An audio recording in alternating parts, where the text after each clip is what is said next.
رضوی کتاب گھر page number 34 مکاشفۃ القلب حجۃ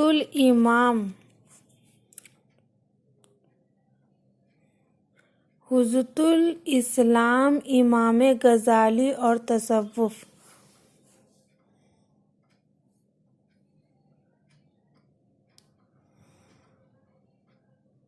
امام صاحب کی سوانح حیات میں آپ پڑھ چکے ہیں کہ اپنے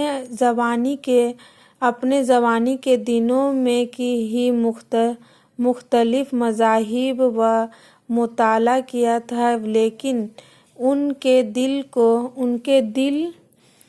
کو کسی طرح تصنیف حاصل نہیں ہوتی تھی۔ اس روحانی کشمکش کے نتیجے میں وہ سخت بیمار پڑ گئے۔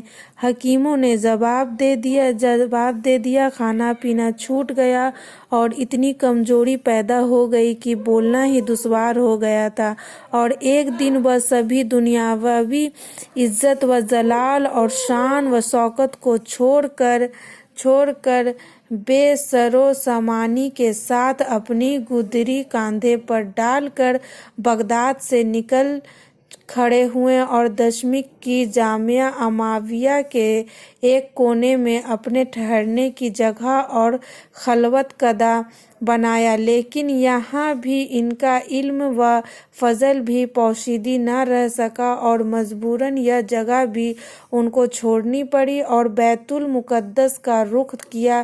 یہاں مہد عیسیٰ علیہ السلام ان کی خلوتگاہ اور ان کا زاویہ تھا۔ اس زاویے میں مشائخ وقت کے ساتھ ان کی صحبت رہی اور یہاں رفتہ رفتہ وہ صحت یاب ہوئے۔ حقیقت یہ ہے کہ تصوف امام غزالی کی آخری منزل ہے۔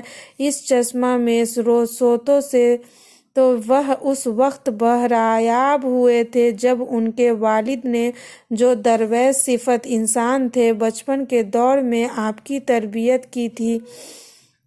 پھر ان کے انتقال کے بعد شیخ احمد زاز کافی قدس سروری کی نگرانی میں انہوں نے تعلیم پائی اور تصوف کی حقیقی لذت کی چاشنی دیکھی۔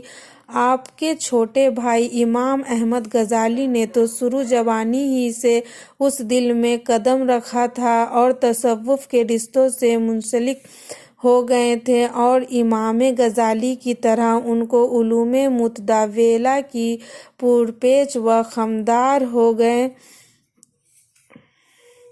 خمدار راہوں سے گزرنا نہیں پڑا۔